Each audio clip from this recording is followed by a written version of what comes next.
Good morning students, welcome back to my channel study with Abhiman. आज मैं आप लोगों के लिए यूपी पॉलिटेक्निक एंट्रेंस एग्ज़ाम 2022 के लिए साइंस में केमिस्ट्री की मोस्ट इम्पॉर्टेंट क्वेश्चन आंसर की सीरीज़ का पार्ट 4 लेकर आया हूँ। इससे पहले मैंने इस क्वेश्चन आंसर की सीरीज़ के टोटल 3 पार्ट्स ऑलरेडी अपलोड कर दिए हैं। अगर अभी तक आप लोगों ने इन सभी वीडियोस को नहीं देखा है तो इन तीनों वीडियोस की लिंक मैंने आप लोगों को इसी वीडियो के डिस्क्रिप्शन बॉक्स में दे दी है। आप वहां से जा कर के पार्ट 1, पार्ट 2 और पार्ट 3 वाली वीडियो को देख सकते हैं। तो चलिए फिर आज की इस वीडियो को स्टार्ट करते हैं। आज ये आपकी इस क्वेश्चन आंसर की सीरीज़ का पार्ट 4 है और मैंने पहले भी आप सभी स्टूडेंट्स को कई बार बताया है कि इस क्वेश्चन आंसर की सीरीज़ में मैं आप लोगों को जितने भी क्वेश्चन सॉल्व करवा रहा हूँ ये सभी क्वेश्चंस आपके एंट्रेंस एग्ज़ाम के पॉइंट ऑफ व्यू से मोस्ट इम्पॉर्टेंट क्वेश्चंस हैं। और आप सभी स्टूडेंट्स मुझे कमेंट करके ये ज़रूर बताइएगा कि मेरे आंसर बताने से पहले आप लोगों ने कितने क्वेश्चंस के आंसर्स अपने आप करेक्ट कर लिए थे, ये आप लोग मुझे कमेंट करके ज़रूर बताइएगा। तो चलिए फिर आज की इस वीडियो को स्टार्ट करते हैं और देखते हैं आज का क्वेश्चन नंबर फर्स्ट यहाँ पे क्या दिया है। क्वेश्चन नंबर फर्स्ट आप लोगों को आपकी स्क्रीन के ऊपर दिख रहा होगा। यहाँ पे क्वेश्चन लिखा है कि निम्नलिखित में से तत्वों का कौन सा समूह आवर्त सारणी में समान आवर्त में उपस्थित है। 4 ऑप्शंस आप लोगों को आपकी स्क्रीन के ऊपर दिख रहे होंगे। क्वेश्चन ये आपका मोस्ट इंपॉर्टेंट है और इससे पहले भी मैंने आपको ये क्वेश्चन कई बार सॉल्व कराया हुआ है। क्वेश्चन क्या है कि निम्नलिखित में से तत्वों का कौन सा समूह आवर्त सारणी में समान आवर्त में यानी सेम पीरियड में उपस्थित है। 4 ऑप्शंस आप लोगों ने देख लिए होंगे। तो चलिए सबसे पहले मैं आप लोगों को इस क्वेश्चन का करेक्ट आंसर बता देता हूं, फिर इसके बाद मैं आपको ये क्वेश्चन डिटेल में एक बार फिर से समझा देता हूं। क्वेश्चन नंबर फर्स्ट, इसका करेक्ट आंसर क्या हो जाएगा? इसका करेक्ट आंसर आपका हो जाएगा ऑप्शन सी। तो यहाँ पे देखिए के लिखा है, के से मतलब पोटेशियम से, सी से मतलब कैल्शियम से और एस से मतलब स्कैंडियम से। तो ये वाला जो समूह है ये आवर्त सारणी में समान आवर्त में उपस्थित है। अब मैं आपको डिटेल में समझा देता हूं। देखिए यहाँ पे के से मतलब हमारा पोटेशियम से होता है और पोटेशियम का एटॉमिक नंबर कितना होता है? तो इसका एटॉमिक नंबर जो होता है 19 होता है, यानी 19 होता है पोटेशियम का परमाणु क्रमांक। फिर इसके बाद सी यहाँ पे लिखा हुआ, तो देखिए सी से मतलब क्या हो जाएगा? कैल्शियम से, और कैल्शियम का एटॉमिक नंबर होता है 20, इसका परमाणु क्रमांक होता है 20। फिर इसके बाद एस से मतलब स्कैंडियम से, और स्कैंडियम का जो एटॉमिक नंबर होता है वो 21 यानी 21 होता है इसका परमाणु क्रमांक। तो देखिए यहाँ पे पोटेशियम का 19, कैल्शियम का 20 और स्कैंडियम का 21, ये इनके परमाणु क्रमांक यहाँ पे लिखे हुए हैं। तो आप पेरियोडिक टेबल में जब चेक करेंगे तो जो पोटेशियम है, कैल्शियम है और स्कैंडियम है ये आपको एक ही आवर्त में देखने को मिलेगा, यानी सेम पीरियड में ये आप लोगों को देखने को मिलेंगे। ये जो एलिमेंट्स है यहाँ पे पोटेशियम, कैल्शियम और स्कैंडियम, आप पेरियोडिक टेबल चेक कर लीजिएगा, आपको खुद ही पता चल जाएगा। देखिए क्वेश्चन में ये पूछा गया है कि निम्नलिखित में से तत्वों का कौन सा समूह आवर्त सारणी में समान आवर्त में उपस्थित है, यानी सेम पीरियड में उपस्थित है। यहाँ पे आवर्त की बात हो रही है तो करेक्ट आंसर आपका हो जाएगा पोटेशियम, कैल्शियम और स्कैंडियम। आई होप आप लोगों को ये क्वेश्चन समझ में आया होगा और इससे पहले भी मैंने आपको ये क्वेश्चन कई बार सॉल्व कराया हुआ है। और इसके अलावा जो अदर ऑप्शंस दिए गए हैं वो भी मैं आपको चेक करवा देता हूँ। देखिए ऑप्शन ए में क्या दिया है, सबसे पहले Li लिखा है, लिथियम। लिथियम का जो एटॉमिक नंबर होता है वो 3 होता है। फिर इसके बाद Mg लिखा हुआ है, मैग्नीशियम का कितना होता है? 12 होता है। फिर इसके बाद कैल्शियम लिखा है, कैल्शियम का 20 होता है। तो देखिए यहाँ पे अगर आप चेक करेंगे ना तो ये तीनों एलिमेंट्स आपको एक ही पीरियड में नहीं देखने को मिलेंगे, यानी एक ही आवर्त में नहीं देखने को मिलेंगे, ध्यान रखिएगा। तो ये आपका करेक्ट नहीं हो सकता है।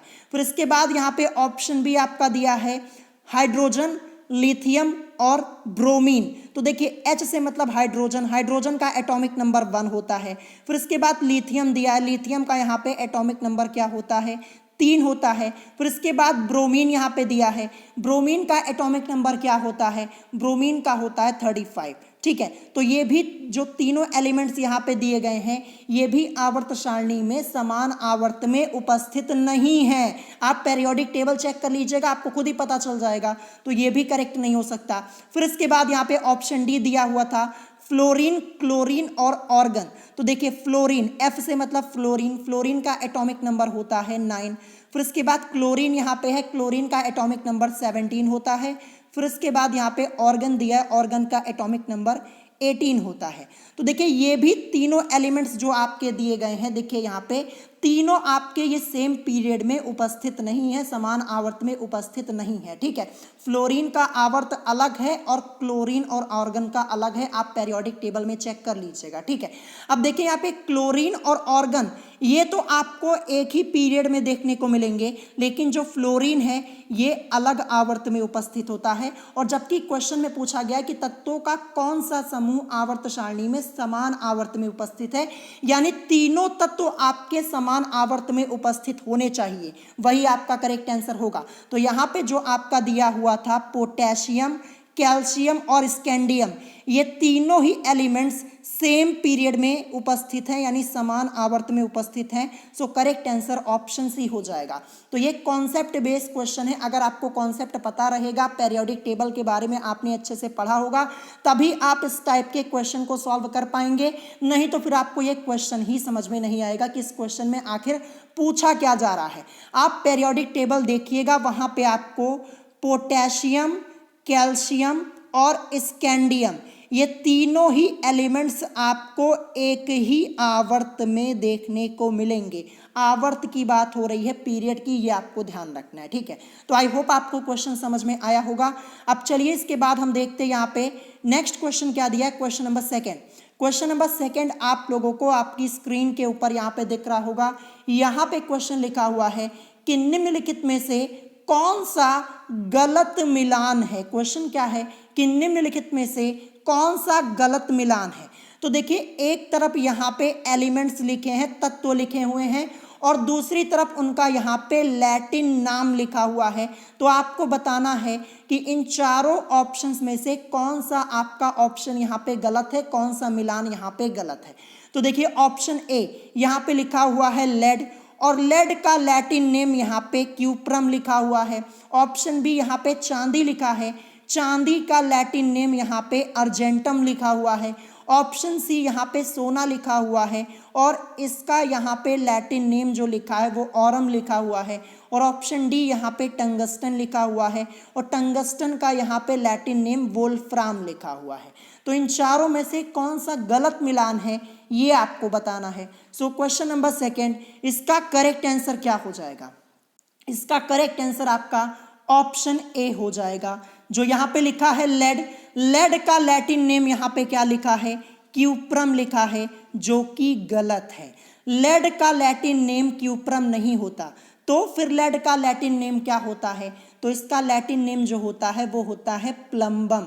मैं आपको लिख के यहाँ पे बता देता हूँ, इसका लैटिन नेम क्या होता है, प्लम्बम होता है, ये आपको ध्यान रखना है।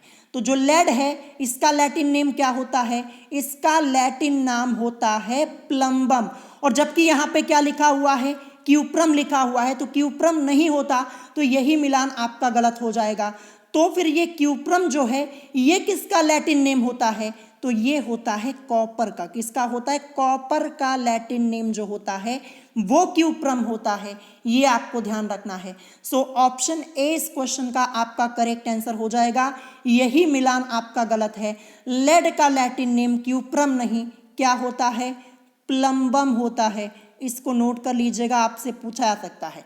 और इसके अलावा चांदी, चांदी का लैटिन नेम अर्जेंटम होता है, बिल्कुल सही है। सोना, सोना का लैटिन नेम यहाँ पे ऑरम होता है, ये भी बिल्कुल सही है। टंगस्टन का लैटिन नेम क्या होता है, वोल्फ्राम होता है, ये भी बिल्कुल सही है। ये आपको ध्यान रखना है। ठीक है, अब मैं आपको बता दूं, देखिए लेड, लेड को हम शॉर्ट में पीबी से रिप्रेजेंट करते हैं, आपको ध्यान रखना है। चांदी को हम शॉर्ट में एजी से रिप्रेजेंट करते हैं, ये भी आपको ध्यान रखना है। सोना, इसको हम शॉर्ट में AU से रिप्रेजेंट करते हैं और टंगस्टन को हम शॉर्ट में W से रिप्रेजेंट करते हैं। ये भी सब आपको ध्यान रखना है। सो यहाँ पे करेक्ट आंसर आपका क्या हो जाएगा, ऑप्शन ए हो जाएगा। यही मिलान आपका यहाँ पे गलत है। अब चलिए इसके बाद देखते हैं नेक्स्ट क्वेश्चन। क्वेश्चन नंबर 3 क्या दिया है। क्वेश्चन नंबर 3 यहाँ पे लिखा हुआ है कि निम्नलिखित में से वैनेडियम का सही इलेक्ट्रॉनिक विन्यास क्या होगा। 4 ऑप्शंस आपको आपकी स्क्रीन के ऊपर दिख रहे होंगे। मैं आपको बता दूं, इलेक्ट्रॉनिक विन्यास से रिलेटेड यानी इलेक्ट्रॉनिक कॉन्फ़िगरेशन से रिलेटेड आप लोगों के एंट्रेंस एग्जाम में कई बार क्वेश्चन पूछा जा चुका है। तो ये टॉपिक आपका मोस्ट इंपॉर्टेंट है। अगर आपको इलेक्ट्रॉनिक विन्यास करना नहीं आता तो इस टॉपिक पर मैंने अलग से वीडियो बनाई हुई है, सभी क्वेश्चंस भी सॉल्व कराए हैं। आप चैनल पर जाइएगा, 2022 की केमिस्ट्री की प्लेलिस्ट चेक कर लीजिएगा, वहाँ पे आपको सभी वीडियोस लाइन से मिल जाएंगी। और ये किस चैप्टर का टॉपिक है, तो आपके केमिस्ट्री के सिलेबस में आपका एक चैप्टर दिया है एटॉमिक स्ट्रक्चर यानी परमाणु की संरचना, उसी चैप्टर का आपका ये टॉपिक है। पूरा चैप्टर पढ़ाया है, एक एक क्वेश्चन सॉल्व कराया, केवल आपको पढ़ना है। तो चलिए अब इस क्वेश्चन को सॉल्व करना स्टार्ट करते हैं। तो यहाँ पे पूछा गया कि निम्नलिखित में से वैनेडियम का सही इलेक्ट्रॉनिक विन्यास क्या होगा। अब देखिए, इलेक्ट्रॉनिक विन्यास करने के लिए सबसे पहले आपको वैनेडियम का एटॉमिक नंबर पता होना चाहिए। अगर आपको वैनेडियम का एटॉमिक नंबर ही नहीं पता होगा तो ये क्वेश्चन आप कैसे सॉल्व करेंगे। तो वैनेडियम को हम V से रिप्रेजेंट करते हैं और इसका एटॉमिक नंबर होता है 23, ये आपको ध्यान रखना है। तो चलिए सॉल्व करते हैं। यहाँ पे वैनेडियम को हम शॉर्ट में V से रिप्रेजेंट करते हैं और वैनेडियम का एटॉमिक नंबर क्या होता है, 23 होता है। तो चलिए इसका इलेक्ट्रॉनिक कॉन्फ़िगरेशन करते क्या हो जाएगा, 1s2 2s2, फिर इसके बाद आएगा 2p6, फिर इसके बाद 3s2 के बाद आएगा 3p6, फिर इसके बाद 4s2। अब यहाँ पे पहले हम इलेक्ट्रॉन्स को काउंट कर लेते। टोटल अभी तक हमने कितने इलेक्ट्रॉन्स फिलअप किए हैं, तो देखिए 2 2 4 6 4 10, 2 12 6 18, 2 20 इलेक्ट्रॉन हमने फिलअप कर लिए। 3 और करने तो 3d3 यहाँ पे हो जाएगा। ठीक है, अब क्या करेंगे, अब इसको हम क्रम से लिख लेंगे। क्रम से लिखेंगे तो 3d3 पहले और 4s2 बाद में चला जाएगा। तो चलिए यहाँ पे क्या करते हैं, हम यहाँ पे क्रम से लिखते हैं। तो 3d3 यहाँ पे आगे, फिर इसके बाद यहाँ पे 4s2 आपका हो जाएगा। ठीक है, यहाँ तक हमने यहाँ पे इलेक्ट्रॉनिक कॉन्फ़िगरेशन यहाँ पे कर लिया। वैनेडियम का इलेक्ट्रॉनिक कॉन्फ़िगरेशन यहाँ पे हो चुका है, लेकिन इस फॉर्म में तो आपका कहीं ऑप्शन में दिया ही नहीं हुआ है। तो अब क्या करेंगे, बहुत ही ध्यान से समझिएगा। देखिए वैनेडियम के ठीक पहले कौन सी अक्रिय गैस आती है, कौन सी इनर्ट गैस आती है। तो वैनेडियम के ठीक पहले जो इनर्ट गैस आती है वो होती है ऑर्गन। कौन सी होती, ऑर्गन। और ऑर्गन को हम Ar से रिप्रेजेंट करते हैं और इसका एटॉमिक नंबर जो होता है वो 18 होता है। अगर हम ऑर्गन का इलेक्ट्रॉनिक कॉन्फ़िगरेशन करेंगे तो हमको क्या मिलेगा, 1s2 2s2 2p6, फिर इसके बाद यहाँ पे क्या आ जाएगा, 3s2 आ जाएगा। पहले अब यहाँ पे हम चेक कर लेते हैं अभी तक हमने टोटल कितने इलेक्ट्रॉन्स फिलअप किए, 2 2 4 6 4 10, 2 12, फिर इसके बाद क्या हो जाएगा, 3p6 हो जाएगा। ठीक है, तो 1s2 2s2 2p6 3s2 3p6, ये किसका इलेक्ट्रॉनिक कॉन्फ़िगरेशन होता है, ऑर्गन का होता है। ऑर्गन का एटॉमिक नंबर 18, इलेक्ट्रॉनिक विन्यास यहाँ पे सामने लिखा हुआ है। तो देखिए यहाँ से 1s2 2s2 2p6 3s2 और 3p6, यहाँ तक ये किसका इलेक्ट्रॉनिक विन्यास लिखा हुआ है, यहाँ तक लिखा हुआ है ऑर्गन का। तो इतने को हम क्या लिख देंगे, शॉर्ट में AR यानी ऑर्गन लिख देंगे। ठीक है, यहाँ तक जो आपका 1s2 2s2 2p6 3s2 3p6, यहाँ पे काउंट कीजिए 2 2 4 6 4 10, 2 12 6 18, परमाणु क्रमांक 18 ऑर्गन का ही तो होता है। तो यहाँ 3p6 तक ये किसका इलेक्ट्रॉनिक कॉन्फ़िगरेशन है, ऑर्गन का लिखा हुआ है। ठीक है, तो इतने को हम क्या लिख सकते हैं, इतने को हम लिख सकते हैं AR। इतना बड़ा इलेक्ट्रॉनिक विन्यास नहीं लिखा जाता, इसको हम शॉर्ट में लिख सकते हैं क्या, AR लिख सकते हैं। ठीक है, तो AR लिख दिया। फिर इसके बाद बचा क्या, 3d3 और 4s2, तो यहाँ पे लिख देंगे 3d3 और यहाँ पे 4s2। सो यही इस क्वेश्चन का करेक्ट आंसर हो जाएगा, यानी AR 3d3 4s2 कहाँ पे दिया है, ये आपका ऑप्शन सी में दिया गया। ठीक है, देखिए ये इलेक्ट्रॉनिक विन्यास काफी लंबा हो जा रहा था, 1s2 2s2 2p6 3s2 3p6 3d3 4s2, तो इसको शॉर्ट में हम ऐसे ही करते हैं। ठीक है, अगर शॉर्ट में करना होता तो क्या करेंगे, देखिए 1s2 से लेकर के 3p6 तक ये ऑर्गन का इलेक्ट्रॉनिक कॉन्फ़िगरेशन लिखा हुआ था, तो इतने को हमने AR लिख दिया, फिर इसके बाद 3d3 और 4s2 लिख दिया। तो इसी फॉर्म में आपका ऑप्शन दिया हुआ था, ऑप्शन सी में, तो यही करेक्ट हो जाएगा। देखिए आपको ऑप्शन में ये वाला भी लिखा हुआ मिल सकता है, ये पूरा जो बड़ा लिखा हुआ ये भी आपको लिखा हुआ मिल सकता है, और जर्नल फॉर्म में भी आपको लिखा हुआ मिल सकता है। तो जर्नल फॉर्म में क्या होगा, देखिए पहले में देखिए 2 इलेक्ट्रॉन 1s2 तो 2 लिख देंगे। ठीक है, फिर इसके बाद दूसरे में देखिए 2s2 2p6 2 और 6 मिलकर 8 हो जाएगा, यानी 2,8। फिर इसके बाद तीसरे में देखिए 3s2 3p6 और 3d3 यानी 2 और 6 8 और 3 11 2 8 11। फिर इसके बाद चौथे में देखिए 4s2 2 इलेक्ट्रॉन है तो हम यहाँ पे 2 लिख देंगे, तो क्या हो जाएगा जर्नल फॉर्म में 2 8 11 2 हो जाएगा। तो 3 तरीके से आपको ऑप्शन देखने को मिल सकता है, एक तो पूरा ये जो बड़ा वाला आपका लिखा हुआ ये, या फिर जर्नल फॉर्म में 2,8, 11,2 ये आपको लिखा हुआ मिल सकता है, या फिर AR 3d3 4s2 ऐसे लिखा हुआ मिल सकता है। तो तीनों तरीके से आपको इलेक्ट्रॉनिक विन्यास करना आना चाहिए। सो करेक्ट आंसर आपका क्या हो जाएगा, ऑप्शन सी हो जाएगा। देखिए ये जो तरीका होता है ये शॉर्ट मेथड होता है, जो इलेक्ट्रॉनिक विन्यास होता है काफ़ी जब लंबा हो जाता है ना तो उसको शॉर्ट में ऐसे ही रिप्रेजेंट करते हैं। ठीक है, तो आपको ध्यान रखना है हर तरीके से आपको इलेक्ट्रॉनिक विन्यास करना आना चाहिए। सो ऑप्शन सी इस क्वेश्चन का करेक्ट आंसर हो जाएगा। आई होप आप लोगों को ये क्वेश्चन समझ में आ गया होगा। 3 तरीके से इलेक्ट्रॉनिक विन्यास किया जाता है और तीनों तरीके से मैंने आपको यहाँ पे बता दिया। ठीक है, और अगर आपको इलेक्ट्रॉनिक विन्यास करना नहीं आता तो अलग से वीडियो भी मैंने बनाई हुई है। अब चलिए इसके बाद देखते हैं नेक्स्ट क्वेश्चन। यहाँ पे क्वेश्चन नंबर 4, क्वेश्चन नंबर 4 आपको आपकी स्क्रीन के ऊपर दिख रहा होगा। यहाँ पे क्वेश्चन लिखा है कि नीचे कुछ तत्वों को उनकी आवर्त सारणी में स्थिति के अनुसार दर्शाया गया है। तो सबसे पहले यहाँ पे तत्व क्या लिखा है, Na से मतलब सोडियम, Mg से मतलब मैग्नीशियम, Al से मतलब एल्यूमिनियम, Si से मतलब सिलिकॉन और P से मतलब फॉस्फोरस से। फिर इसके बाद पूछा गया कि इनमें से सबसे बड़े आकार का तत्व कौन सा है। 4 ऑप्शंस आपको आपकी स्क्रीन के ऊपर दिख रहे होंगे। ऑप्शन ए दिया है Na यानी सोडियम, ऑप्शन बी Si यानी सिलिकॉन, ऑप्शन सी फॉस्फोरस यानी P, और ऑप्शन डी दिया है Mg यानी मैग्नीशियम। इससे पहले भी ये क्वेश्चन मैंने आपको 3 से 4 बार सॉल्व कराया है। अगर आपने पढ़ा होगा ना तो इस क्वेश्चन का आंसर आप तुरंत कर पाएंगे। तो देखिए क्वेश्चन क्या यहाँ पे लिखा है कि नीचे कुछ तत्वों को उनकी आवर्त सारणी में स्थिति के अनुसार दर्शाया गया है। तो सबसे पहले Na लिखा हुआ है, Na मतलब सोडियम, सोडियम का एटॉमिक नंबर 11 होता है। Mg से मतलब मैग्नीशियम, मैग्नीशियम का एटॉमिक नंबर 12, Al से मतलब एल्यूमिनियम, एल्यूमिनियम का एटॉमिक नंबर 13, Si से मतलब सिलिकॉन, सिलिकॉन का एटॉमिक नंबर 14, और P से मतलब फॉस्फोरस, और फॉस्फोरस का एटॉमिक नंबर होता है 15।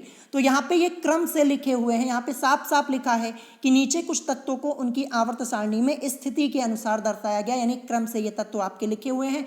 अब आपको बताना है कि इनमें से सबसे बड़े आकार का तत्व कौन सा होगा। तो ये टोटली कॉन्सेप्ट बेस्ड क्वेश्चन है। अगर आपको कॉन्सेप्ट पता है तभी ये क्वेश्चन सॉल्व होगा, नहीं तो सॉल्व नहीं होगा। तो यहाँ पे कॉन्सेप्ट क्या यूज होगा वो मैं आपको बता देता हूँ, तो बहुत ही ध्यान से समझिएगा। आवर्त सारणी में आवर्त में बाएं से दाएं जाने पर परमाणु का आकार घटता है, यानी आवर्त सारणी में पीरियोडिक टेबल में आवर्त में बाएं से दाएं जाने पर यानी लेफ्ट से राइट जाने पर परमाणु का आकार घटता है। तो देखिए जब हम यहाँ पे लेफ्ट से लेके राइट तक जाएंगे तो परमाणु का आकार घटता हुआ चला जाएगा। ठीक है, इसका मतलब क्या हो जाएगा, जो सबसे लेफ्ट में आपका यहाँ पे एलिमेंट दिया है, तत्व दिया है, वही क्या हो जाएगा, वही सबसे बड़े आकार का तत्व हो जाएगा। तो सबसे लेफ्ट में यहाँ पे क्या दिया है, Na यानी सोडियम, तो सोडियम ही सबसे बड़े आकार का तत्व हो जाएगा। करेक्ट आंसर ऑप्शन ए हो जाएगा। बहुत ही सिंपल सा कॉन्सेप्ट है, ध्यान रखना है कि आवर्त सारणी में आवर्त में बाएं से दाएं जाने पर यानी लेफ्ट से राइट जाने पर परमाणु का आकार घटता है। तो देखिए सबसे लेफ्ट में यहाँ पे कौन सा एलिमेंट है, सबसे लेफ्ट में आपका यहाँ पे सोडियम है। तो यही क्या हो जाएगा, सबसे बड़े आकार का तत्व हो जाएगा, क्योंकि जब हम यहाँ पे आवर्त सारणी में आवर्त में लेफ्ट से राइट जाते हैं तो परमाणु का आकार घटता हुआ चला जाता है। अब देखिए Na ये सबसे बड़े आकार का हो जाएगा। अब देखिए इसके बाद जब हम यहाँ पे Mg पे आएंगे तो इसका आकार Na से थोड़ा कम हो जाएगा, ठीक है। फिर Mg से Al पे आएंगे तो एल्यूमिनियम का और कम हो जाएगा, सिलिकॉन का और कम, और फास्फोरस का तो सबसे कम हो जाएगा, ठीक है। तो यही कॉन्सेप्ट है, ध्यान रखिएगा। एक बार फिर से मैं आपको रिपीट करके बता दे रहा हूं कि आवर्त सारणी में आवर्त में बाएं से दाएं जाने पर परमाणु का आकार घटता है। तो यहाँ पे लेफ्ट से राइट तक जब हम चलते हुए जाएंगे तो परमाणु का आकार घटता हुआ चला जाएगा। तो सबसे बड़े आकार का यहाँ पे क्या हो जाएगा, सोडियम हो जाएगा। और अगर सबसे छोटे आकार का पूछा जाए तो सबसे राइट में यहाँ पे कौन सा आ रहा है, फास्फोरस। तो फास्फोरस यहाँ पे सबसे छोटे आकार का तत्व हो जाएगा। तो ये आपको ध्यान रखना है। करेक्ट आंसर आपका क्या होगा, ऑप्शन ए यानी sodium. Totally concept based question है। अगर कॉन्सेप्ट पता होगा तो सॉल्व कर पाएंगे, नहीं पता होगा तो नहीं कर पाएंगे, ठीक है। तो क्वेश्चन ये आपका इंपॉर्टेंट है, कॉन्सेप्ट को समझ लीजिएगा। पूरा चैप्टर मैंने आपको पीरियोडिक टेबल वाला पढ़ाया है। ये भी क्वेश्चन मैंने आपको करीब 3 से 4 बार सॉल्व कराया है, प्रैक्टिस कर लीजिएगा। अब आते हैं नेक्स्ट क्वेश्चन पे, क्वेश्चन नंबर 5।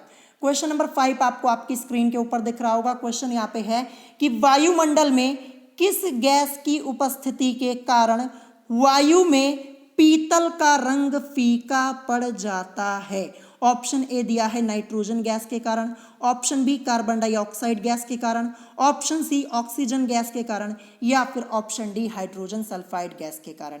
ये भी क्वेश्चन करीब मैंने आपको इससे पहले 2 से 3 बार कराया हुआ है। मैं आप लोगों को डेली कहता हूं कि मैंने आधे से ज़्यादा सिलेबस यानी मैक्सिमम सिलेबस आपका कंप्लीट कराया है। केवल आपको पढ़ना है, चैनल पर जाइएगा, 2022 की फिजिक्स की, केमिस्ट्री की, मैथमेटिक्स की प्लेलिस्ट चेक कर लीजिएगा, वहाँ पे आपको सभी वीडियोस लाइन से मिल जाएंगी। तो अगर आपने पढ़ा होगा तो इस क्वेश्चन का आंसर आपको जरूर पता होगा। सो इस क्वेश्चन का करेक्ट आंसर क्या हो जाएगा, करेक्ट आंसर आपका हो जाएगा ऑप्शन डी यानी हाइड्रोजन सल्फाइड गैस के कारण।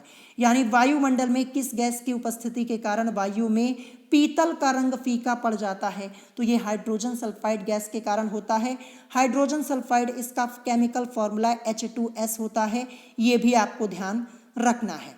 अब चलिए इसके बाद देखते हैं नेक्स्ट क्वेश्चन। यहाँ पे क्वेश्चन नंबर 6 क्या दिया है। क्वेश्चन नंबर 6 आपको आपकी स्क्रीन के ऊपर दिख रहा होगा। क्वेश्चन यहाँ पे लिखा हुआ है कि निम्नलिखित में से किस अयस्क में ऑक्सीजन उपस्थित नहीं होती है। 4 ऑप्शंस आपको आपकी स्क्रीन के ऊपर दिख रहे होंगे। ऑप्शन ए एप्सम लवण, option B spodumene, option C zincite और ऑप्शन डी फ्लोर स्पार दिया हुआ है। ये भी क्वेश्चन करीब मैंने आपको 3 से 4 बार कराया हुआ है। क्वेश्चन क्या है कि निम्नलिखित में से किस अयस्क में ऑक्सीजन उपस्थित नहीं होती है। अब इस क्वेश्चन का आंसर करने के लिए आपको इन जो चारों ऑप्शंस दिए गए हैं इनका फॉर्मूला पता होना चाहिए। अगर फॉर्मूला पता होगा तभी कर पाएंगे, नहीं तो कर नहीं पाएंगे। तो चलिए सबसे पहले मैं आप लोगों को इस क्वेश्चन का करेक्ट आंसर बता देता हूं। तो करेक्ट आंसर तो आपका ऑप्शन डी होगा, फ्लोर स्पार। ये जो अयस्क है इसमें ऑक्सीजन उपस्थित नहीं होती। कैसे नहीं होती, चलिए मैं आपको डिटेल में बता देता हूं। तो देखिए फ्लोर स्पार, इसका फॉर्मूला क्या होता, अभी कल ही मैंने आप लोगों को बताया था, CaF2 होता है, ठीक है। अब अदर फॉर्मूले में लिख देता हूं जो ऑप्शंस में आपके दिए गए, आपको अभी समझ में आ जाएगा। एप्सम लवण या फिर एप्सम सॉल्ट इसको बोलते हैं। इसका फॉर्मूला क्या होता है, MgSO4.7H2O। अब देखिए यहाँ पे आपका ऑक्सीजन आ रहा है, O4 लिखा हुआ है। O देखिए O यहाँ पे आ रहा है ना, O से मतलब ऑक्सीजन होता है, आप सब लोग जानते हैं, ठीक है। यहाँ पे देखिए MgSO4.7H2O, देखिए यहाँ भी O आ रहा है, यानी ऑक्सीजन यहाँ पे है आपका। तो ये हो नहीं सकता क्योंकि पूछा गया कि निम्नलिखित में से किस अयस्क में ऑक्सीजन उपस्थित नहीं होती है। तो यहाँ पे तो ऑक्सीजन है एप्सम लवण में। और मैं आपको बता दूं एप्सम लवण यानी एप्सम सॉल्ट, इसका फॉर्मूला पूछा गया था यूपी पॉलिटेक्निक एंट्रेंस एग्जाम 2020 में, मैंने करवाया हुआ था, कहा था आपके एग्जाम में आएगा। और सेम क्वेश्चन पूछा गया था कि एप्सम सॉल्ट का फॉर्मूला क्या होता है। फॉर्मूले के ऊपर मैंने अलग से वीडियो बना दी है, पढ़ लीजिएगा। जितने फॉर्मूले बताए हैं ना उसी में से आपके एग्जाम में आपको मिल जाएगा, पढ़ लीजिएगा, ठीक है। फिर इसके बाद देखिए स्पोड्यूमीन लिखा हुआ है। स्पोड्यूमीन, अब इसका फॉर्मूला क्या होता है, चलिए ये भी मैं आपको बता देता हूँ। तो देखिए फॉर्मूला अगर आपको पता रहेगा तभी आप यहाँ पे कर पाएंगे। देखिए LiAl, फिर इसके बाद Si2O6। अब देखिए यहाँ भी O यानी ऑक्सीजन आ रहा है, तो स्पोड्यूमीन भी नहीं हो सकता है। फिर इसके बाद देखिए जिंकाइट दिया हुआ है। जिंकाइट का फॉर्मूला इसका होता है ZnO, ठीक है। तो यहाँ भी O यानी ऑक्सीजन आ रहा है, तो ये भी नहीं हो सकता। तो तीनों ऑप्शन आप समझ गए होंगे, नहीं हो सकता। लेकिन जो फ्लोरस्पार है इसका फॉर्मूला CaF2 होता है। क्या CaF2 में आपको कहीं O दिख रहा है, ऑक्सीजन दिख रहा है? नहीं दिख रहा है ना, तो करेक्ट आंसर डी वाला हो जाएगा ना, फ्लोरस्पार। यही तो पूछा गया था कि निम्नलिखित में से किस अयस्क में ऑक्सीजन उपस्थित नहीं है, तो फ्लोरस्पार में नहीं है, ऑप्शन डी करेक्ट हो जाएगा। तो ऐसे भी क्वेश्चंस आपसे पूछे जा सकते हैं, तो प्रैक्टिस कर लीजिएगा। अब इसके बाद देखते हैं नेक्स्ट क्वेश्चन, यहाँ पे question number 7। Question number 7 totally concept based question है। अगर आप इस क्वेश्चन का आंसर कर लेते हैं तो बहुत ही अच्छी बात है। देखिए इससे पहले मैंने आप लोगों को ये क्वेश्चन, इस टाइप का क्वेश्चन 7 से 8 बार कराया हुआ है, ठीक है। कितनी बार? 7 से 8 बार कराया है। अगर आपने पढ़ा होगा तो आपको इस क्वेश्चन का आंसर जरूर पता होगा, और नहीं पढ़ा होगा तो इस क्वेश्चन का आंसर आप कर ही नहीं पाएंगे, समझ में ही नहीं आएगा कि आपको इस क्वेश्चन में पूछा क्या जा रहा है। तो क्वेश्चन यहाँ पे है कि एक तत्व का इलेक्ट्रॉनिक विन्यास 1s2, 2s2, 2p6, 3s2, 3p3 है। आवर्त सारणी में इस तत्व के ठीक नीचे स्थित तत्वों का परमाणु क्रमांक क्या होगा, ये आपसे पूछा जा रहा है। 4 ऑप्शंस आपको आपकी स्क्रीन के ऊपर दिख रहे होंगे। अब कैसे इस क्वेश्चन को सॉल्व करेंगे? देखिए यहाँ पे जो एलिमेंट है उसका इलेक्ट्रॉनिक कन्फिग्रेशन तो हमें ऑलरेडी दिया हुआ है, 1s2, 2s2, 2p6, 3s2, 3p3। जब इलेक्ट्रॉनिक कन्फिग्रेशन दिया है तो हम एटॉमिक नंबर को बड़े ही आसानी से फाइंड आउट कर सकते हैं। कैसे एटॉमिक नंबर पता चलेगा? देखिए इलेक्ट्रॉनिक कन्फिग्रेशन दिया है, सबको हम यहाँ पे ऐड कर लेते हैं। जो देखिए यहाँ पे 1s2 लिखा है, फिर 2s2, फिर 2p6 लिखा हुआ है, 3s2 लिखा हुआ है, 3p3। तो देखिए ये 2, फिर इसके बाद 2 4, 6 4 10, 2 12 और 12 3 15 यहाँ पे लिखा है, जैसा कि आप लोग देख पा रहे होंगे, ठीक है। और एटॉमिक नंबर 15 ये किसका होता है? आपको पता होना चाहिए। एटॉमिक नंबर 15 होता है फॉस्फोरस का। फॉस्फोरस को हम P से रिप्रेजेंट करते हैं और परमाणु क्रमांक इसका 15 होता है। तो देखिए हमने एटॉमिक नंबर कितनी आसानी से निकाल लिया। इलेक्ट्रॉनिक कन्फिग्रेशन इसीलिए दिया था ताकि आप परमाणु क्रमांक यहाँ पे निकाल पाए, कुछ नहीं करना था, सबको ऐड कर लेना था। जो यहाँ पे लिखा है 1s2, 2s2, 2p6, 3s2, 3p3, जो ऊपर आपका लिखा है 2, फिर 2 4, 6 4 10, 2 12 और 3 15। तो फास्फोरस का एटॉमिक नंबर 15 होता है और इसी का इलेक्ट्रॉनिक विन्यास यहाँ पे लिखा हुआ है, ठीक है। फिर पूछा गया यहाँ पे कि आवर्त सारणी में इस तत्व के ठीक नीचे यानी फास्फोरस के ठीक नीचे स्थित तत्वों का परमाणु क्रमांक क्या होगा।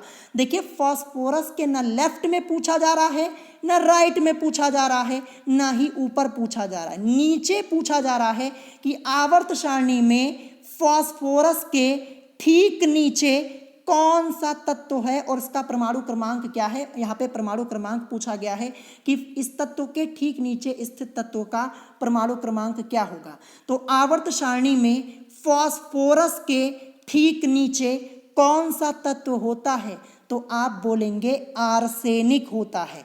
आर्सेनिक को हम AS से रिप्रेजेंट करते हैं, किससे? AS से रिप्रेजेंट करते हैं। और इसका एटॉमिक नंबर क्या होता है? एटॉमिक नंबर जो इसका होता है 33 होता है, ये आपको ध्यान रखना है। तो फास्फोरस के ठीक नीचे आपका क्या हो जाएगा? आर्सेनिक हो जाएगा AS, और इसका एटॉमिक नंबर जो होता है 33 होता है 33। सो ऑप्शन ए आपका करेक्ट हो जाएगा। तो जितना इजी आपको ये क्वेश्चन देखने में लग रहा है ना, उतना इजी ये क्वेश्चन आपका है नहीं। अगर आपने एक बार इस क्वेश्चन को सॉल्व नहीं किया होगा तो आप इस क्वेश्चन को सॉल्व ही नहीं कर पाएंगे, आपको समझ में ही नहीं आएगा कि इस क्वेश्चन में आखिर पूछा क्या जा रहा है।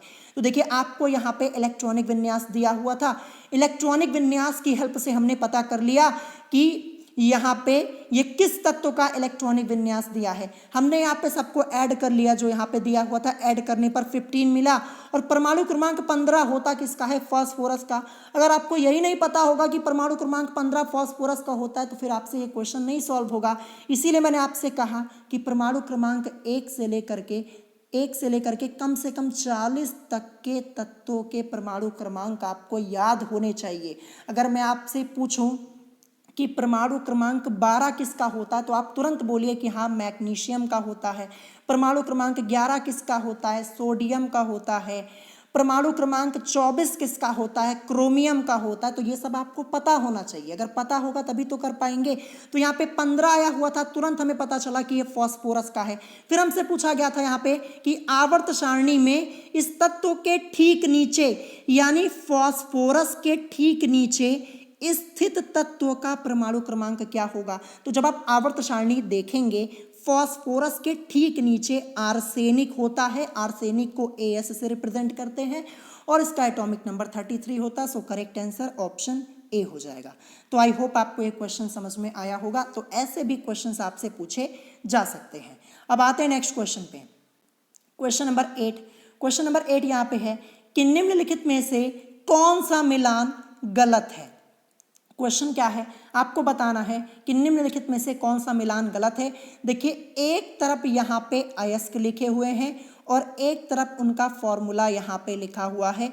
तो आपको बताना है कि कौन सा मिलान यहाँ पे गलत है। 4 ऑप्शंस आपको दिख रहे होंगे, ठीक है, जैसा कि आप लोग देख पा रहे होंगे। और एक ऑप्शन आपका ये भी दिया है कि A व B ये दोनों मिलान गलत है। तो ऐसा यहाँ पे है कि नहीं, ये तो आपको बताना है।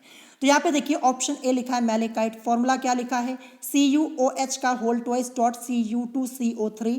ऑप्शन बी लिखा है glauberite, formula Na2SO4.10H2O। Option C cryolite Na3AlF6 लिखा हुआ है, और ऑप्शन डी ए व बी दोनों मिलान गलत है। तो इसमें से कौन सा मिलान गलत है, करेक्ट आंसर आपका क्या हो जाएगा, करेक्ट आंसर ऑप्शन ए होगा, यानी मैलेकाइट। ये जो है इसका जो फॉर्मूला यहाँ पे लिखा है ये गलत लिखा हुआ है। तो फिर मैलेकाइट का फॉर्मूला क्या होता है ये मैं आपको लिख के बता देता हूँ। देखिए CuOH का होल ट्वाइस, फिर इसके बाद डॉट CuCO3 होता है, ठीक है। और जबकि यहाँ पे Cu2 लिखा है, देखिए यहाँ पे देखिए CuOH का होल ट्वाइस डॉट Cu2CO3 लिखा है, बल्कि 2 यहाँ पे नहीं होना चाहिए था। फॉर्मूला सही क्या होता है, CuOH का होल ट्वाइस डॉट CuCO3 होता है, ना कि Cu2CO3 होता है। तो ये वाला जो आपका हो जाएगा ऑप्शन ए, यही गलत मिलान है। सही फॉर्मूला मैंने यहाँ पे लिख दिया है, आप लोग देख पा रहे होंगे। तो गलत मिलान वाला क्वेश्चन आपसे पूछा जा सकता है। 2020 के एंट्रेंस एग्जाम में एक क्वेश्चन ऐसा पूछा गया था, आप चेक कर लीजिएगा, अभी कल ही मैंने आपको करवाया भी हुआ था। तो यहाँ पे करेक्ट आंसर आपका ऑप्शन ए हो जाएगा। और इसके अलावा ग्लोबेराइट Na2SO4.10H2O बिल्कुल सही लिखा हुआ है, इसका फॉर्मूला यहाँ पे। फिर क्रायोलाइट Na3AlF6 होता है, ये भी आपका बिल्कुल सही है। तो ए व बी दोनों मिलान तो गलत हो ही नहीं सकता, क्योंकि एक ही यहाँ पे गलत है ए वाला, तो यही करेक्ट आपका हो जाएगा। अब आते हैं नेक्स्ट क्वेश्चन पे, क्वेश्चन नंबर 9। क्वेश्चन नंबर 9 आपको आपकी स्क्रीन के ऊपर दिख रहा होगा, और इस टाइप के आपके एंट्रेंस एग्जाम में 3 से 4 क्वेश्चंस पूछे जा चुके हैं, ध्यान रखिएगा। क्वेश्चन यहाँ पे है कि निम्नलिखित में से किस में क्लोरीन की ऑक्सीकरण अवस्था +1 है, यानी इन चारों ऑप्शंस में से किस में क्लोरीन की ऑक्सीकरण संख्या का मान +1 है, ये आपको बताना है। ये क्वेश्चन मैंने आपको करीब 3 से 4 बार पहले भी सॉल्व कराया है, और इस पैटर्न के कई क्वेश्चन सॉल्व कराए हैं। सेम इसी पैटर्न का क्वेश्चन आप लोगों के एंट्रेंस एग्जाम में 2019 में पूछा गया, 20 में भी पूछा गया था, और इस बार भी पूछा जा सकता है। तो कैसे इस क्वेश्चन को सॉल्व करेंगे, सबसे पहले मैं आपको इसका करेक्ट आंसर बता देता हूँ। करेक्ट आंसर इसका क्या हो जाएगा, ऑप्शन सी होगा हाइपोक्लोरस अम्ल। जो हाइपोक्लोरस अम्ल है इसमें क्लोरीन की ऑक्सीकरण अवस्था का मान +1 होता है। कैसे होता है चलिए मैं आपको सॉल्व करके बताता हूँ। अब देखिए हाइपोक्लोरस अम्ल लिखा हुआ है, अब इसका फॉर्मूला क्या होता है कई बार मैंने आपको बताया। अगर आपको फॉर्मूला ही नहीं पता होगा तो कैसे आप यहाँ पे क्लोरीन की ऑक्सीकरण अवस्था निकालेंगे हाइपोक्लोरस अम्ल में। तो हाइपोक्लोरस अम्ल का फॉर्मूला क्या होता है, HClO होता है। क्या होता है, HClO होता है। ये आपको ध्यान रखना है, ठीक है। अब HClO में हमें क्लोरीन की ऑक्सीकरण संख्या यानी Cl की ऑक्सीकरण संख्या निकालनी है, तो इसके नीचे मैंने अंडरलाइन कर दिया। अब देखिए सबसे पहले H दिया है, H मतलब हाइड्रोजन, और हाइड्रोजन का ऑक्सीडेशन नंबर क्या होता है, +1 होता है। तो यहाँ पे मैं क्या लिख दूंगा, ऐसे 1 लिख दूंगा क्योंकि ये तो प्लस में है ही आपका। तो यहाँ पे H की जगह हम क्या लिख सकते हैं, H की जगह हम लिखेंगे 1, ठीक है। फिर इसके बाद प्लस का साइन, क्लोरीन की ऑक्सीकरण संख्या निकालनी है तो इसको हम क्या करेंगे, X मान लेंगे। फिर इसके बाद प्लस का साइन, फिर यहाँ पे O लिखा है, O से मतलब ऑक्सीजन से, और ऑक्सीजन का ऑक्सीडेशन नंबर यानी ऑक्सीकरण संख्या इसकी क्या होती है, -2 होती है। तो यहाँ पे प्लस है, फिर ये -2, तो माइनस और प्लस मिलके माइनस हो जाएगा, और यहाँ से प्लस का साइन हटेगा और यहाँ पे माइनस और O की जगह आपका 2 आ जाएगा, जैसा कि आप लोग देख पा रहे होंगे। तो -2 = 0, क्योंकि HClO यानी हाइपोक्लोरस अम्ल के ऊपर यहाँ पे कोई चार्ज नहीं है, ना ही पॉजिटिव ना ही नेगेटिव। अब सॉल्व करेंगे अगले स्टेप में, तो X तो आपका ऐसे ही रहेगा। अब देखिए यहाँ पे -2 है और आगे आपका यहाँ पे +1, तो -2 और +1 सॉल्व करने पर आपको क्या मिलेगा, माइनस प्लस मिलके आपका यहाँ पे माइनस हो जाएगा, और लेस करने पर क्या मिलेगा, -1 मिलेगा, क्योंकि -2 यानी माइनस का साइन बड़ा और +1 यानी प्लस का साइन छोटा है। तो क्या हो जाएगा ऊपर, X -1, ठीक है, क्या हो जाएगा, -1 = 0 हो जाएगा, क्योंकि -2 और +1 सॉल्व करने पर आपको -1 ही मिलेगा यहाँ पे। तो X -1 = 0, या फिर अगले स्टेप में जब हम यहाँ पे सॉल्व करेंगे तो X = बराबर के इधर 0 है और -1 को बराबर के इधर भेजेंगे तो ये +1 हो जाएगा। 0 + 1 करने पर आपको मिलेगा +1। तो X की वैल्यू हमें +1 मिली कि नहीं, क्लोरीन की ऑक्सीकरण संख्या +1 हमें मिली कि नहीं, X तो हमने इसी को माना हुआ था ना, तो +1। तो किस में है, हाइपोक्लोरस अम्ल में है, ऑप्शन सी करेक्ट हो जाएगा।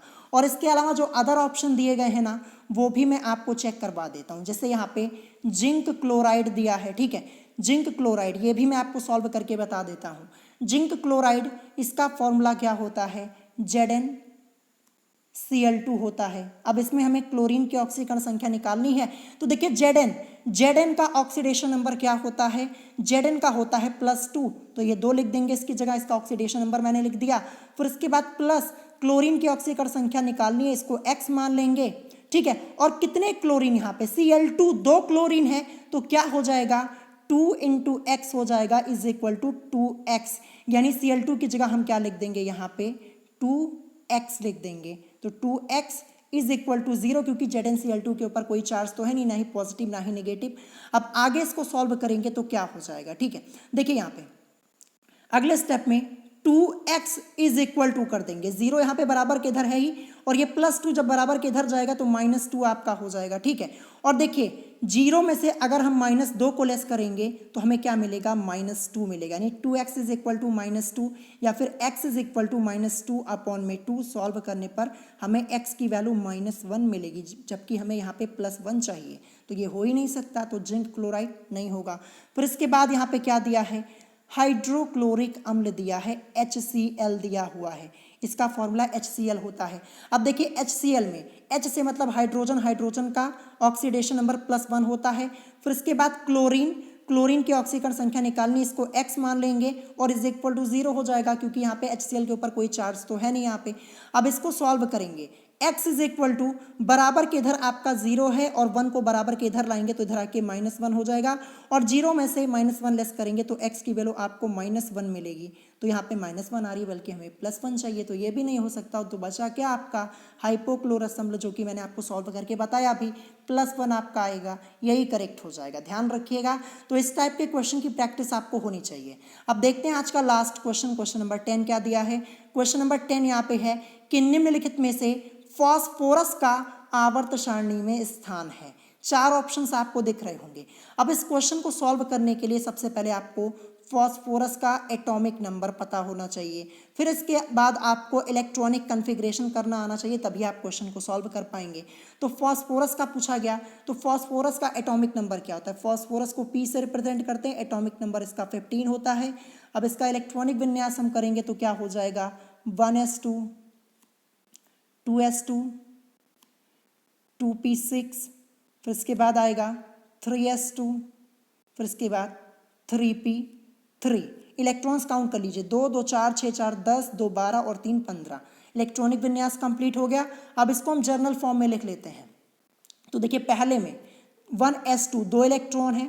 अब दूसरे में देखिए 2s2 और 2p6 2 और 6 8, और तीसरे में देखिए 3s2 और 3p3 2 और 3 यानी 5 हो जाएगा। तो 2 8 5 ये हमने जर्नल फॉर्म में फॉस्फोरस का यहाँ पे इलेक्ट्रॉनिक कन्फिग्रेशन लिख लिया। अब देखेंगे यहाँ पे कि कोशों की संख्या कितनी है। तो 1 2 3 यानी कोशों की संख्या कितनी है, मैं यहाँ पे लिख देता हूँ। देखिए कोशों की संख्या यहाँ पे कितनी है? कोशों की संख्या यहाँ पे है 3, क्योंकि देखिए 1 2 3 कोशों की संख्या 3 है। तो इसका मतलब क्या हो जाएगा? ये किस आवर्त का तत्व हो जाएगा? तीसरे आवर्त का, थर्ड। और देखिए 3 को हम रोमन में कैसे लिखते हैं? रोमन में अगर हम 3 को लिखेंगे तो कैसे लिखेंगे? ऐसे ही तो लिखेंगे। ये देखिए यहाँ पे लिखा हुआ है ऊपर, तो ये तीसरे आवर्त का तत्व हो जाएगा। ठीक है, अब देखिए तीसरे आवर्त एक ही ऑप्शन में दिया है, ऑप्शन सी में दिया है, लेकिन अभी हमें यहाँ पे वर्ग भी चेक करना है। तो वर्ग कैसे चेक करते हैं? तो वर्ग चेक करने के लिए कुछ नहीं करना होता। अगर वर्ग आपको चेक करना है तो आप ये देखेंगे कि बाह्यतम कोश में उपस्थित इलेक्ट्रॉनों की संख्या कितनी है। तो देखिए यहाँ पे 2 8 5, इसमें बाह्यतम कोश कौन सा है? ये वाला है जो 5 यहाँ पे है। और बाह्यतम कोश में उपस्थित इलेक्ट्रॉनों की संख्या कितनी है? यहाँ पे बाह्यतम कोश में उपस्थित इलेक्ट्रॉनों की संख्या 5 है। तो 5 को हम रोमन में ऐसे लिखते हैं, ये 5, और क्या हो जाएगा? 5th A वर्ग। यानी ये जो एलिमेंट है ये तीसरे आवर्त में है और 5th A वर्ग में। ये आपको ध्यान रखना है, वर्ग भी पूछा गया है आपसे। ठीक है, तो तीसरे आवर्त में और 5th A वर्ग में, वर्ग को समूह भी बोलते हैं, ये भी आपको ध्यान रखना है। तो देखिए तीसरा आवर्त और यहाँ पे 5th A वर्ग कहाँ पे दिया है? ऑप्शन सी में, तो ऑप्शन सी करेक्ट हो जाएगा। तो कितना सिंपल सा क्वेश्चन था। देखिए हमने यहाँ पे फॉस्फोरस का एटॉमिक नंबर लिखा, इसका इलेक्ट्रॉनिक कन्फिग्रेशन किया, फिर जर्नल फॉर्म में लिखा, फिर हमने देखा यहाँ पे कोशों की संख्या कितनी है, 2 8 5, ये हमारा इलेक्ट्रॉनिक कन्फिग्रेशन मिला था। कोशों की संख्या देखिए 1 2 3 थी, कोशों की संख्या 3, तो यहाँ पे किस आवर्त का तत्व? तीसरे आवर्त का हो जाएगा। 3 को हम रोमन में ऐसे लिखते हैं। फिर वर्ग हमें डिसाइड करना था, तो बाह्यतम कोश में उपस्थित इलेक्ट्रॉनों की संख्या देखेंगे। अगर वर्ग देखना होता है तो क्या करते हैं? बाह्यतम कोश में उपस्थित इलेक्ट्रॉनों की संख्या जो कि 5 थी, तो किस वर्ग का हो गया? 5th, और ए इसके आगे लिख देंगे 5th A वर्ग। तो करेक्ट आंसर ऑप्शन सी हो जाएगा। इस टाइप के कई क्वेश्चन आपके एग्जाम में आए हैं, प्रैक्टिस कर लीजिएगा, ऑप्शन सी आपका करेक्ट हो जाएगा। सो आज की इस वीडियो में टोटल 10 क्वेश्चन मैंने आपको सॉल्व कराए। अगर कोई क्वेश्चन आपको नहीं समझ में आया हो तो आप मुझसे कमेंट करके पूछ सकते हैं, और 10 क्वेश्चन में से आपके कितने करेक्ट हुए ये आप मुझे कमेंट में ज़रूर बताइएगा। सो आज की वीडियो में इतना ही, मिलेंगे नेक्स्ट वीडियो में। Thanks for watching.